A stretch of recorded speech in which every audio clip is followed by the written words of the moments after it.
La hierbabuena. Yo opino que uno de los más ricos olores también es uno de los mejores sabores. Me acuerdo de la casa de mi tía, un niño aburrido y sentado en una silla. Dios mío, ¿cuándo va a parar de llover? Ya quiero jugar, brincar y correr. Vi las aguas de las lluvias cayendo y plantas que estaban creciendo. En un ratito, mijito, no te preocupes. Ven a jugar, para que desocupes. Una de las verdes me llamó la atención y cuando se acabó el empapazón, cuidadoso me fui al porche de atrás para explorar la naturaleza en paz. Ahí es cuando tuve la bendición de ver una planta esmeralda y salvaje crecer. El viento separó a las nubes grises. Tía abuela gritó, ¡La hierbabuena! ¡No pises! En el zacate yo me hincaba, hojas y tallos sabrosos tocaba. ¿La qué? Pregunté. ¿Qué me cuenta? Esa planta que da el perfume de menta. El aroma de la tierra mojada ocultaba un olor más lindo que el jardín penetraba. Pero usted no llamó menta a esa planta. Hay un nombre más suave en su garganta. El agua fría y blanca ya regresó. En una silla de ruedas mi bisabuela se sentó. Todavía hincado a la planta continué a tocar. Es hierbabuena, la mejor que podemos sembrar. The mint plant. In my opinion, one of the richest smells is one of the best flavors. I remember my great aunt's house, a child bored and sitting in a chair. My God, when is it going to stop raining? I want to play, jump, and run already. I watched the rainwater falling down and the plants growing. In a while, my dear, don't worry. Play with us to get your mind off things.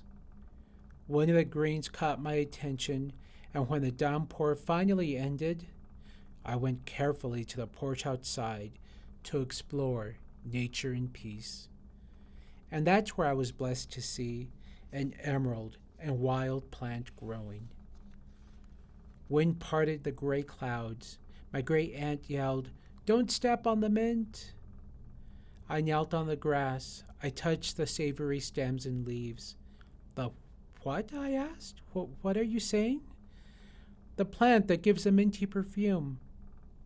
The aroma of the wet earth hid within a more lovely smell penetrating the garden.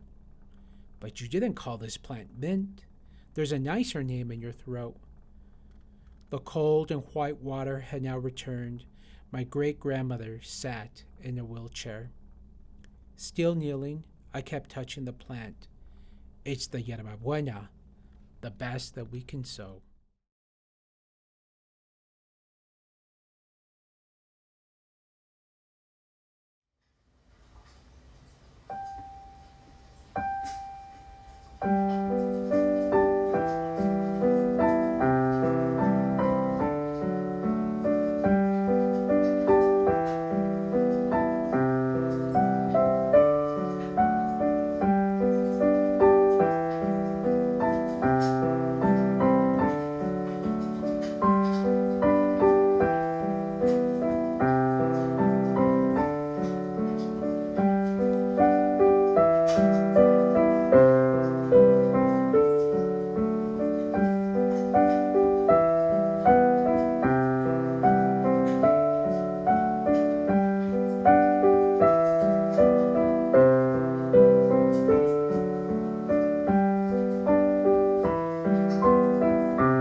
to the Abbey.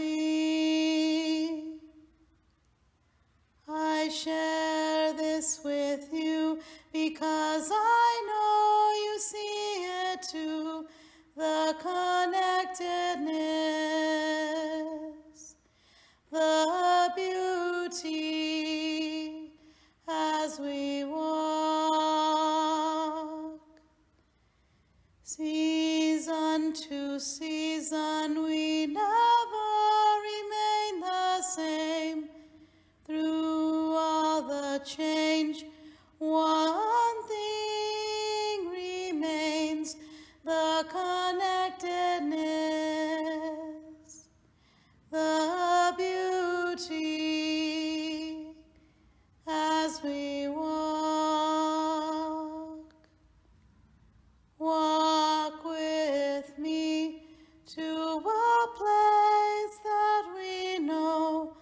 Oh, let us go to the Abbey.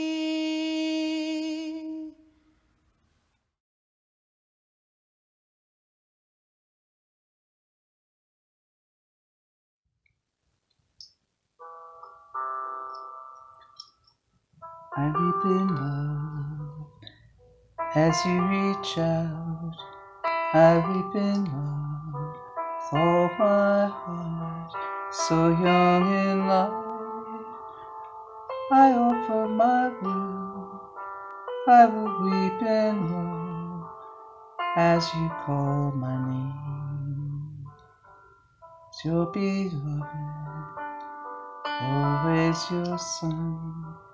I weep in awe of your love for me, to my divine, never to fail you.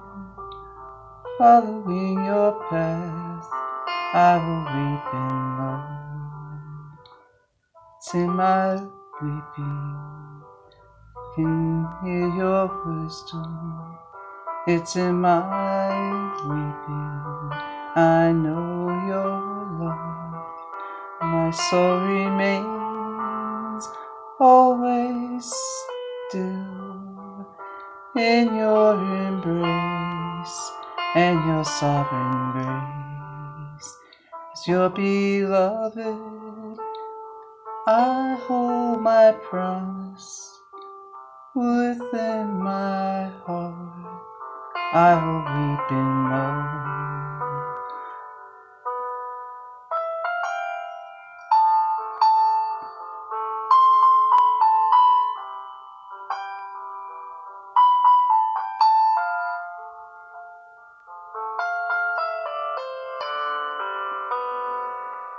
I weep in love.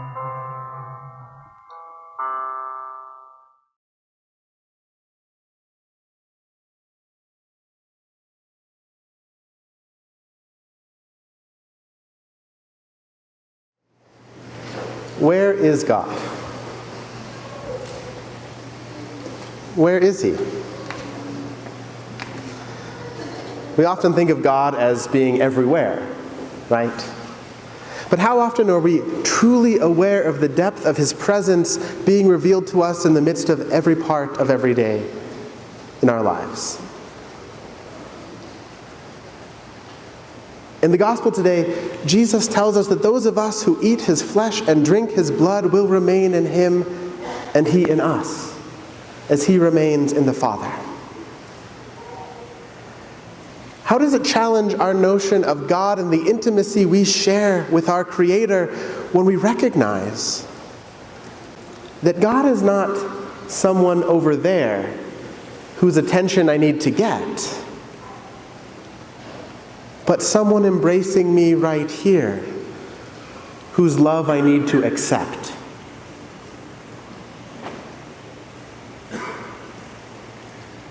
Our life of faith, the journey upon which we are set, our encounter here at the Eucharist, why we come to eat his flesh and drink his blood, is to be reminded of the true fact that every breath we take, every beat of our heart, is held within the hands of a loving God,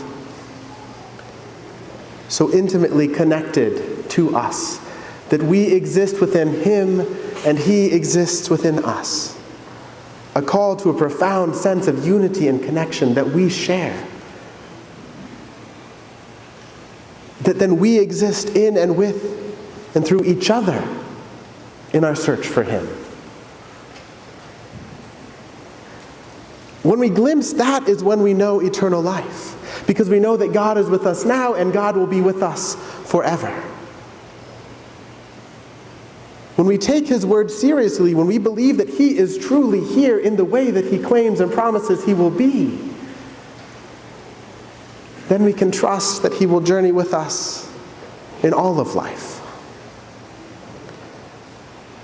The Gospel of John gives us the most strong statements of the true presence we believe that God gives of himself in the Eucharist. Jesus doesn't parse words. He says he gives his flesh and his blood for the life of the world. That is the bread from heaven. That is who we receive. That is what we encounter. And so oftentimes when we think of that, we think of the institution narratives in the Eucharist, where we see Jesus gathering the disciples at the Last Supper and offers and blesses and breaks the bread and offers the wine and said, "This is my body and this is my blood." And that we encounter in Matthew and in Mark and in Luke. But in John, that part of the gospel doesn't appear. What appears is the washing of the feet.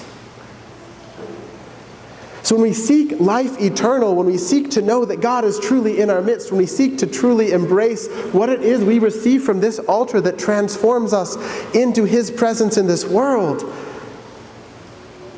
it's a statement of what it is to encounter God in the vulnerability of service. For if we take Christ at his word that he says, "This is my body and this is my blood," then we too need to take him at his word when he says, "Whatever you do to the least of these, you do unto me." For we are in God, here and at this altar and everywhere else we may go. But in the washing of the feet, we encounter a profound vulnerability and intimacy of what it is to encounter that presence of God that leads us to eternal life. I don't know about you, but I don't particularly care for my feet. They're certainly not things I want other people to see very often. When I walked the pilgrimage this summer, lots of people had to spend a lot of time tending to my feet. Had all these blisters and things, and people have to sew the blisters, run thread through them so they drain. I know this is really appetizing, right? But it's a profound level of intimacy to let someone touch your feet. Because they're seeing you from a perspective you never see yourself. And what a profound responsibility it is to be the one to reach out and wash the feet of the other. It's in that space, that place of faith, that reality that draws us in, that makes us seek the presence of God in our midst, that makes us tear down every boundary and open our hearts in such a profound way that we can touch and know and share life together, that can bring about great transformation.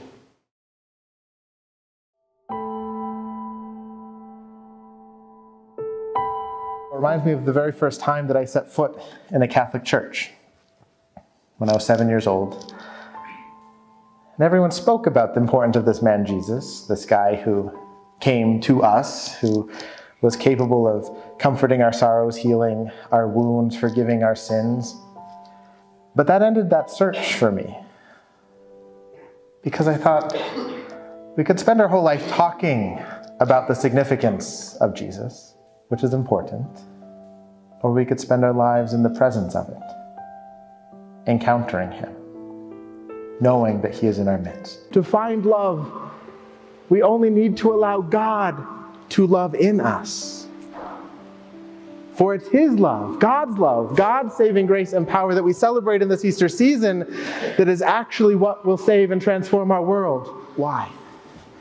Why is it, God, that you bring such suffering to life? Why is it that life can end so soon?